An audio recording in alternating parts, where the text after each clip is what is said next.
যদি এমন হতো যে আপনার প্রয়োজনীয় সকল গ্রাফিক্স ডিজাইনের সকল এলিমেন্ট লোগো পোস্টার যাবতীয় সকল গ্রাফিক যদি আপনি কোনো একটা এআই টুলস করে দিত তাও আবার ফ্রিতে, সেটা আবার ভিক্টর ফরম্যাটে, কেমন হতো? তো আজকের এই ভিডিওতে আমি আপনাদের দেখাবো একটা ফ্রি এআই টুলস যেখানে আপনারা logo design, poster design, thumbnail design, এরকম আরও যত গ্রাফিক ডিজাইন আছে আপনারা একদম ইজিলি ফ্রিতে একটা এআই টুলস ব্যবহার করে সেটা আপনার ভিক্টর ফরম্যাটে নিতে পারবেন এবং আপনি সেই ডিজাইনগুলো সেল করে আপনারা আপনাদের ফ্রিল্যান্সিং লাইফ শুরু করতে পারেন এবং আপনারা সেখান থেকে আপনাদের আর্নিং শুরু করতে পারেন। তো আজকের এই ভিডিওতে আমি আপনাদের সাথে সেই জিনিসটা শেয়ার করব। তো চলুন ভিডিওটি শুরু করি। তো প্রথমে আমাদেরকে চলে আসতে হবে গুগলে আসার পরে আমরা এখান থেকে সার্চ করব যে আমাদের যে এআই টুলসটা আছে সেটাতে। তো সেই ওয়েবসাইটটার নাম হচ্ছে রিক্যাফ। তো আমি এখান থেকে জাস্ট লেখার পরে আমাকে নিচে মেনশন করতেছে, আমি এখান থেকে ক্লিক করলাম। দেন এখান থেকে আমার যে ফার্স্ট যে ওয়েবসাইটটা আসলো সেখানে ক্লিক করলাম। তো আপনারা এখানে দেখতে পাচ্ছেন যে আমি অনেকগুলো ডিজাইন এখানে করছিলাম, লোগো, দেন এখানে ব্যানার, দেন এখানে ফাইবারে গিকের জন্য এগুলো তৈরি করছিলাম। তো এখানে অ্যাকাউন্ট করা খুবই সিম্পল। যেখানে আপনারা দেখতে পাচ্ছেন এখান থেকে লগ আউট করে দিলে আবার আপনি নতুন করে একটা অ্যাকাউন্ট খুলে আমি আপনাদের দেখাই যাতে আপনাদের সুবিধা হয়। দেন যখন আপনি নতুন করে আপনি এই ওয়েবসাইটে আসবেন, রিক্যাফ ওয়েবসাইটে আসবেন, তখন আপনি দেখতে পাবেন যে এই লোগোটা যদি তাকান দেখতে পাবেন এরকম। দেন আপনি এখান থেকে সিম্পলি লগ ইন অপশনে ক্লিক করে দেবেন। লগ ইনে ক্লিক করলে একটা এরকম ইন্টারফেস দেখতে পাবেন। আপনি চাইলে গুগল থেকে লগ ইন করতে পারবেন, ডিসকর্ড থেকে করতে পারবেন, অ্যাপেল হলে অ্যাপেল থেকে করতে পারবেন, অথবা সিঙ্গেল সাইন অন থেকে করতে পারবেন। তো আমরা সিম্পলি গুগল থেকে করব, যেহেতু এটা সহজে গুগল থেকে করা যায়। তো এখানে আমি একটা জিমেল দিয়ে লগ ইন করে নিলাম। তো এখান থেকে সিম্পলি আমি একটা জিমেল দিলাম, দেওয়ার পরে একদম ইজিলিভাবে আপনারা অন্য যে অ্যাকাউন্টগুলো লগ ইন করেন এরকম পাবেন। তো এখানে লগ ইন করার পরে আমি এটা দিয়ে আগেও একটা অ্যাকাউন্ট করছিলাম, বিধায় এখানে আমার অনেকগুলো ডিজাইন দেখতে পাচ্ছেন।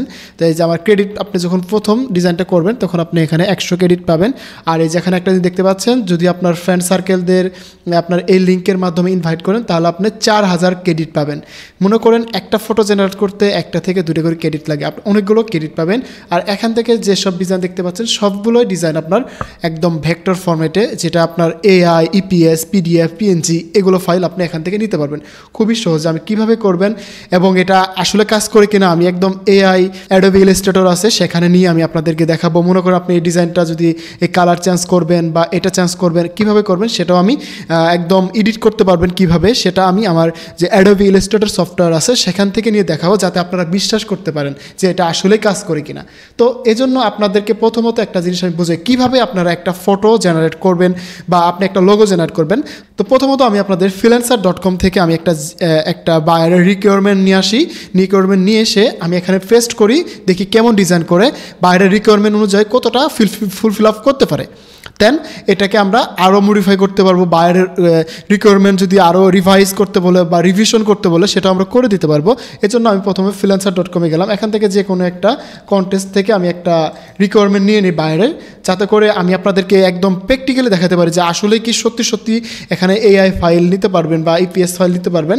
যেহেতু আমরা এআই থেকে নিতে পারি, যে জাস্ট ফটো নিতে পারি। এখানে আপনারা আবার গোলা ফেলেন না, একটা এআই হচ্ছে আর্টিফিশিয়াল ইন্টেলিজেন্স আর একটা এআই হচ্ছে অ্যাডোবি ইলাস্ট্রেটর। আশা করি বুঝতে পারছেন। দেন এখানে যদি আমরা ক্লিক করি, এটা একটা বাইরের রিকোয়ারমেন্ট বা একটা কন্টেস্ট চলতেছে, এখানে অনেকগুলো ডিজাইন এখানে দেওয়া। তো এখানে বাইরে একটা রিকোয়ারমেন্ট দিচ্ছে, এটা আপনি এখানে সিম্পলি কিছুই করা লাগবে না, এখান থেকে জাস্ট কপি করবেন, ফুলটা কপি করে জাস্ট এখানে এই ওয়েবসাইটে এসে এখানে ক্লিক করবেন। ক্রিয়েট ইমেজে ক্লিক করার পরে আপনার এখানে একটা লোডিং নেওয়ার পরে এখানে ইমেজ, তারপরে ইমেজ সেট, মোকআপস, ফ্রেম এগুলো পাবেন। তো আমরা যেহেতু ইমেজ তৈরি করব বা আমরা একটা লোগো তৈরি করব, এজন্য আমরা এখানে এই যে ফ্রন্টের জায়গায় আমরা এখানে জাস্ট পেস্ট করে দিলাম, দেওয়ার পরে এখানে জাস্ট রিক্যাপ করে দিলাম। দেন এখানে একটু জেনারেট হতে থাকবে, হওয়ার পরে আমাদেরকে সুন্দর একটা বাইরের যে রিকোয়ারমেন্ট অনুযায়ী 80 থেকে 90% মিলে যাবে ডিজাইনটা। আর তারপরও যদি বাইরে বলে যে এটাকে আমার একটা ফন্ট চেঞ্জ করে দেন, আপনি এটা চেঞ্জ করে দেখেন অনেক সুন্দর কিন্তু একটা ডিজাইন এখানে চলে আসছে। এখন এই ডিজাইনটাকে আমি যদি চান, আপনি যদি চান যে এটার কালার চেঞ্জ করবেন বা গাছের কালার চেঞ্জ করবেন অথবা ফন্টের কালারগুলো চেঞ্জ করবেন, সেটাও কিন্তু করতে পারবেন। তো এটা করার আগে আমি আরেকটা জিনিস আপনাদের এখানে দেখাই। এখানে বিভিন্ন ফরম্যাটে ডিজাইনটা করা যায়, এটা হলো একটা ফরম্যাট। দেন এখানে আরেক কিছু আছে, যেমন হচ্ছে যে এখানে ভিক্টর আর্ট, এখানে আর্ট স্টাইলে চলে আসবে, এখানে হচ্ছে ইলিস্ট্রেশন এখানে চলে আসবে, এখানে অনেকগুলো ফ্রেমওয়ার্ক পাবেন, এখানে অনেকগুলো এখানে অনেকগুলো পাবেন যেগুলোর অনুযায়ী আপনারা কাজ করে নিতে পারবেন। এই যে এখানে দেখেন স্কেচ করে নিতে পারবেন। এখানে অনেকগুলো আছে, যেমন এখানে যে ভিনটেজ স্টাইলে আমরা লোগো করে থাকি সেগুলো পাবেন। আবার ওই যে টি শার্ট ডিজাইন যে টাইপের হয়, টি শার্ট ডিজাইনের এগুলো এখানে করে নিতে পারবেন। আমি এরপরে টি শার্ট ডিজাইনটাও দেখাবো। এখন জাস্ট লোগোটা দেখালাম, এগুলো এখান থেকে নিতে পারবেন। আপনার এই যে প্রথম যেটা আছে রিক্যাপ V3 র, এটাই সুন্দর মোটামুটি ডিজাইন আসে। আচ্ছা, আমি এখান থেকে যে ডিজাইনটা নিলাম সেটা আগে আপনাদের এখন দেখায় যে এটা আসলে কি AI ফরম্যাটে আসলো কিনা বা ভিক্টর ফরম্যাটে আসলো কিনা সেটা এখন দেখাই। তো এখানে আমাদের দুটো ফটো দিবে। তো আমি এটার জন্য একটা ফটো এখান থেকে এই যে এক্সপোর্ট করে নিব। এক্সপোর্ট এখানে PNG JPG। এখন বলতে পারেন যে ভাই আপনি বললেন যে ভিক্টর ফরম্যাটে আসবে, এখন তো PNG আর JPG ফরম্যাট আসছে। তো এটার কোনো ঘাবড়ানোর কিছুই নাই। আমি এখন দেখাই আপনাদের এটাকে আমরা কিভাবে ভিক্টর ফরম্যাটে নিয়ে যাই। দেন এখান থেকে ক্লিক করব, করার পরে এখানে আসার পরে এই ফটোর উপর আসার পরে মাউসের রাইট বাটনে ক্লিক করার পর এখানে যে ভিক্টরাইজেশনে ক্লিক করলে এখানে এটা ভিক্টর ফরম্যাটে চলে আসবে। দেন এই যে ফরম্যাটে চলে আসবে এই ফাইলটা আমি আমার অ্যাডোবি ইলাস্ট্রেটরে নিয়ে আমি এডিট করে দেখাবো। যেমন এই যে এখানে কী কালার সব কিছু চলে আসছে, আমি এখান থেকে জাস্ট এক্সপোর্ট করে নিব SVG। এক্সপোর্ট করার পরে দেন আমি এখান থেকে আমাদের যে সফটওয়্যার আছে অ্যাডোবি ইলাস্ট্রেটর সেখানে চলে আসবো। দেন এখানে এসে আমি আপনাদেরকে এডিট করে দেখাবো কিভাবে এটাকে এডিট করবেন, আর এটাকে কিভাবে AI EPS তারপরে PDF PNG-তে সেভ করে আপনার বায়ারকে দিবেন। আপনার বায়ারকে দিয়ে আপনার একটা ভালো পরিমাণ আর্নিং করতে পারবেন। দেন আমরা এখান থেকে ওপেন ফাইলে যাব। ওপেন ফাইলের পরে যে আমরা যে ফাইলটা ডাউনলোড করছিলাম সেটা ওখান থেকে ওপেন করে দেব। দেখুন অনেক সুন্দরভাবে কিন্তু এখানে ওপেন হয়ে গেছে। দেন এই যে অনেক সুন্দর ফ্রেশভাবে চলে আসছে। আপনি যদি এখন চান এখান থেকে যে আপনার এই ফ্রন্টের কালার চেঞ্জ করবেন অথবা এটার কালার চেঞ্জ করবেন সেটা কিন্তু করতে পারবেন। আচ্ছা দেখাই, যেমন এই ঘরের কালারটা আমি এখান থেকে আইডবার বাটন দিয়ে এখানে ক্লিক করে হলুদ করে দিলাম। দেখেন সিম্পলি কত সুন্দর কিন্তু একটা হলুদ কালার চলে আসছে।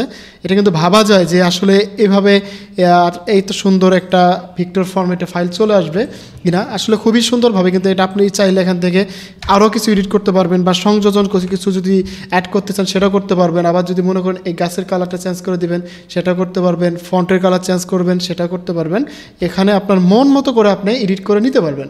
দেন এখান থেকে মনে করেন এসব এডিট করা হলো, আপনি এখন বলবেন যে ভাই আমি তো বাইরকে AI ফাইল চাইছে বা EPS ফাইল চাইছে, তখন কীভাবে সেভ করবেন? তখন আপনার সিম্পলি যে আপনারা অ্যাডোবি ইলাস্ট্রেটর চালান এখান থেকে এক্সপোর্ট করে আপনার এই যে সেভ এসে ক্লিক করে যে ফরম্যাটে চান সেই ফরম্যাট এখানে সেভ করতে পারবেন। যেমন AI আমি দিলাম, এখান থেকে জাস্ট দেখাই একটা, তাহলে আপনারা বুঝতে পারবেন। এখান থেকে জাস্ট আমি এই ফাইলটা সেভ করলাম। সেভ করার পরে এই যে আমার যে ফাইলটা আসছিল এই একটা ফাইল পেয়ে গেলাম AI ফরম্যাটে। আবার চাচ্ছি যে আমি এটাকে EPS ফরম্যাটে ডাউনলোড করব। দেন এখান থেকে আবার এখানে চলে আসবো। এখানে আসার পরে আবার এই যে EPS যেটা আছে এখান থেকে EPS দিব, EPS দিয়ে এখানে জাস্ট সেভ করে দিব। এটা EPSও সেভ হয়ে যাবে। তো দেখুন এখানে কিন্তু সেভ হয়ে গেছে। এইটা যদি আমি ওপেন করি আবার এটাকে AI চলে আসবে। খুব সিম্পলি এখানে এটা আপনার লোগো ডিজাইন করতে পারলেন। আচ্ছা আমি এখন আপনাদের লোগো দেখালাম। এখন বলতে পারেন যে ভাই এখানে পোস্টার ডিজাইন কীভাবে করব অথবা ব্যানার ডিজাইন কীভাবে করব বা আপনি একটা থাম্বনেল ডিজাইন কীভাবে করবেন সেটা। তো এখানে আপনি একটা জিনিস আমি আপনাদের শিখিয়ে দিই। ধরেন আমি এখন ইউটিউবে চলে যাই, একটা থাম্বনেল খুবই পছন্দ হয়েছে আমার, সেই থাম্বনেলটাকে আমি কপি করব। দেন এখান থেকে সুন্দরভাবে আমি একটাকে কপি করে সুন্দর একটা আমি করব, এটার মতো করে আরেকটা থাম্বনেল বানিয়ে নিব। ওর থেকে খুব সুন্দরভাবে সেম টু সেম ডিজাইন আপনি করে নিতে পারবেন। আপনি এটাকে চেঞ্জ করতে পারবেন আপনার মতো করে। থাম্বনেলের জন্য একটা নিয়ে নিলাম, যেমন এই যে ইউটিউবে এই থাম্বনেলটা ভালো লাগছে। দেন আমি এখান থেকে এটাকে কপি করব। দেন কপি করে এখান থেকে জাস্ট একটা স্ক্রিনশট নিয়ে নিব। স্ক্রিনশট নিয়ে এটাকে সেভ করে দিব। এখান থেকে স্ক্রিনশট নিয়ে এটাকে সেভ করব। এটাকে জাস্ট সেভ করে দিব। সেভ করে আমি এখান থেকে ChatGPT-তে আসবো। এসে আমি ChatGPT-কে বলবো যে আমি তোমাকে একটা পিকচার দিচ্ছি, এটার মতো করে একটা আমাকে প্রম্পট লিখে দাও। এখানে তাকে বলতেছি আমি এই ফটোর মতো আমায় একটা প্রম্পট লিখে দাও। দেন এটা বলার সাথে সাথেই এই ফটোতে যা যা আছে এরকমভাবে আমাকে একটা ফ্রন্ট লিখে দিল। দেন আমি এখান থেকে এটা কপি করে জাস্ট আমার যে ওয়েবসাইটটা আছে এখানে পেস্ট করে দিব। পেস্ট করে দিলে এখানে আমার সুন্দরভাবে আমি সেটাকে এই থাম্বনেলের মতো করে নিতে পারবো। যেমন এখান থেকে দিলেই আমাকে একটা নতুন ডিজাইন করে দিবে। এখান থেকে আপনারা মনে করেন আপনাদের যে কোনো টাইপের গ্রাফিক্স, সেটা হতে পারে আপনার টি শার্টের জন্য অথবা আপনার থাম্বনেলের জন্য, ব্যানারের জন্য, পোস্টারের জন্য এইভাবে আপনারা সুন্দরভাবে এখানে এসে কিন্তু করতে পারবেন। আমি টি শার্ট ডিজাইন কীভাবে করবেন সেটাও একটু দেখা দিচ্ছি। দেখুন অনেক সুন্দরভাবে কিন্তু একটা থাম্বনেল আসছে। এখানে সাইজটা কম বেশি দেওয়ার জন্য এরকম আছে। ইউটিউবে যে থাম্বনেলের সাইজ আছে সেটা এখানে দিয়ে দিলেই ইউটিউবে যে থাম্বনেল সাইজ আছে সেটা এখানে নিয়ে নিত। তো আমি এখানে যেহেতু 1024x1024 আছে এই জন্য এটা এই ফর্মেটে আসছে। এখান থেকে পিক্টোরাইজেশন করে নেবেন, করে নিয়ে এখানে যাতে এক্সপোর্টে যায় এসভিজিতে সেভ করলেই আপনি এখান থেকে আপনার মতো করে চেঞ্জ করে নিতে পারবেন। তারপর আমি এখানে দেখাচ্ছি আপনাদের, যেমন এটা সেভ করলাম, করে এখানে মনে করেন আপনার কালারটা চেঞ্জ করার দরকার বা ফন্টটা চেঞ্জ করার দরকার, জাস্ট এখান থেকে আপনারা সেটা করে নিতে পারবেন, একদম সিম্পলি করে নিতে পারবেন। এই যে এখান থেকে যে আপনার যদি এই ফন্ট লেখার সমস্যা হয় এটা কেটে দিতে পারবেন, বা এটা চেঞ্জ করে নিতে পারবেন, এই কালারটা চেঞ্জ করতে পারবেন, বা এটা চেঞ্জ করে দিতে পারবেন, আপনার মন মতো করে চেঞ্জ করতে পারবেন। কিন্তু এখন আপনাদের দেখায় টি শার্ট ডিজাইন করবেন কিভাবে, বা এখান থেকে টি শার্ট ডিজাইন নেবেন কীভাবে। আমি যেখানে টি শার্ট লিখি, টি শার্ট, এখানে যদি টি শার্ট রিলেটেড, হ্যাঁ টি শার্ট ডিজাইন ক্রিয়েশন নামে একটা পেলাম।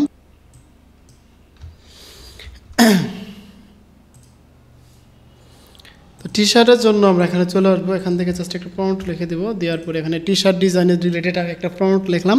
দেন এখানে তারা আমাকে সুন্দরভাবে একটা ডিজাইন করে দিচ্ছে টি শার্ট। দেন এই টি শার্টটা আমরা এখান থেকে কপি করে নিব, কপি করে নিয়ে আমাদের যেটা আছে, আমাদের যে অ্যাডোবি ইলাস্ট্রেটর সফটওয়্যার আছে সেখানে দিলে কিন্তু আমার এটা চেঞ্জ করতে পারবো। দেখেন অনেক সুন্দর একদম থাম্বনেল একদমই চলে আসছে। কিন্তু এটা আমি যদি এটাকে এখন সেভ করে নেই, এটাকে যদি আমি হিস্টোরি পিক্টোরাইজেশনটা করে নেই, দেখেন কত সুন্দরটা চলে আসবে। দেন আপনি চাইলে আপনার মন মতো করে এখানে আপনার কালার, ফন্ট এগুলো চেঞ্জ করতে পারবেন, সেটাও আপনাদের দেখাচ্ছি। দেখুন দেন এই ফাইলটা আমি কিন্তু এখান থেকে সেভ করব। সেভ করে নিয়ে আমাদের এআই যে এটা আছে অ্যাডোবি ইলাস্ট্রেটর সেখানে চলে আসবো, এসে আমি জাস্ট ওপেন করে দেবো। দেখুন এখানে যে টি শার্টের ডিজাইনটা আছে সেখানে চলে আসছে। এখান থেকে যদি আমি চাই এখানে এইটা চেঞ্জ করে দিতে পারবো, কালার বা নেম চেঞ্জ করে দিতে পারবো, আপনি এখানে সব কিছু চেঞ্জ করতে পারবেন। তো এগুলা এভাবে আপনারা এগুলো ডিজাইন চেঞ্জ করে আপনারা এই যে ফ্রিল্যান্সার, তারপরে ফাইবারের মতো মার্কেট প্লেসগুলোতে সুন্দরভাবে কাজ করতে পারবেন। ফ্রিল্যান্সার, ফাইবার, তারপরে আরও যে মার্কেট প্লেসগুলো আছে সেখানে কিন্তু কাজ করে আপনারা ভালো পরিমাণ একটা ইনকাম করতে পারেন এই এআই টুলসের মাধ্যমে, একদম ফ্রিতে করে নিতে পারেন। তো আপনাদের সুবিধার্থে এই এআই এর যে লিঙ্কটা আছে ওয়েবসাইট, সেটা আমি আমাদের ডিসক্রিপশন বক্সে অ্যাড করে দিব, যাতে করে আপনারা খুব সহজেই এটা নিতে পারেন। তো আজকে ভিডিওটি এই পর্যন্ত থাকবে, দেখা হচ্ছে আবারও নতুন আরেকটি ভিডিওতে। সে পর্যন্ত ভালো থাকুন, সুস্থ থাকুন, হাসান স্কিল জোনের সাথে থাকুন, আপনার ডিজিটাল দক্ষতা বাড়ান।